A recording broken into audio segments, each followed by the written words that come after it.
दोस्तों, आज मैं आपको चाणक्य और व्यापारी धनंजय की कहानी सुनाने वाला हूँ। प्राचीन पाटलिपुत्र नगर में धनंजय नाम का एक अत्यंत धनी व्यापारी रहता था। उसके पास इतना धन था कि उसकी तुलना कुबेर से की जाती थी। लेकिन उसका एक बड़ा दोष था। वह अपने धन को केवल इकट्ठा करता था, उसे कभी खर्च नहीं करता था। उसका मानना था कि धन को बचाकर रखना ही सबसे बड़ी बुद्धिमानी है। एक दिन राज्य में एक भयानक अकाल पड़ा।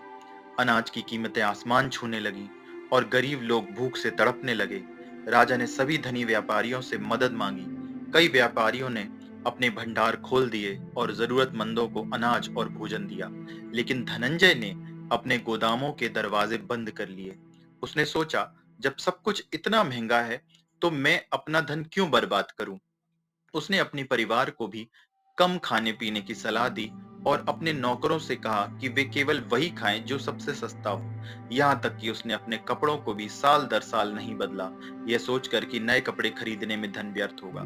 जब चाणक्य को इस बात का पता चला तो वे धनंजय से मिलने गए। धनंजय ने चाणक्य का स्वागत तो किया, लेकिन बहुत ही रूखेपन से। चाणक्य ने पूछा, हे व्यापारी, आपके पास इतना धन है, फिर भी आपके घर में कोई रौनक क्यों नहीं? आपके कपड़े फटे हुए हैं और आपका चेहरा भी चिंता से घिरा हुआ लगता है। धनंजय ने गर्व से कहा, गुरुदेव, मैं धन को बचाना जानता हूँ। जो लोग धन को खर्च करते हैं वे मूर्ख होते हैं। मैंने अपने जीवन में कभी व्यर्थ का खर्च नहीं किया, इसलिए आज मैं सबसे अमीर हूँ। चाणक्य मुस्कुराए और बोले, धनंजय, तुम धन को बचाने और उसका सही उपयोग करने में भ्रमित हो रहे हो। धन एक बहता हुआ जल है। अगर उसे एक ही जगह पर रोक दिया जाए तो वह सड़ जाता है और दुर्गंध देने लगता है। अगर उसे सही दिशा में प्रवाहित न किया जाए तो वह किसी काम का नहीं रहता। धनंजय ने इस बात को गंभीरता से नहीं लिया। कुछ महीनों बाद अकाल और गहरा हो गया, लेकिन चाणक्य के मार्गदर्शन में अन्य व्यापारियों ने न केवल गरीबों की मदद की, बल्कि उन्होंने अपने धन का उपयोग समाज में ज्ञान और कौशल बढ़ाने के लिए भी किया। उन्होंने छोटे छोटे गुरुकुल और कुटीर उद्योग स्थापित किए, जहां गरीबों को काम मिला और वे आत्मनिर्भर बन सके। एक दिन धनंजय के गोदामों में चोरी हो गई। चोरों ने उसका सारा धन चुरा लिया, क्योंकि उसने अपने धन को सुरक्षित रखने के लिए कोई आधुनिक उपाय ही नहीं किए थे। वह अपनी बचत के गुरूर में इतना डूबा था कि उसने सुरक्षा पर कभी ध्यान ही नहीं दिया। धनंजय अचानक कंगाल हो गया।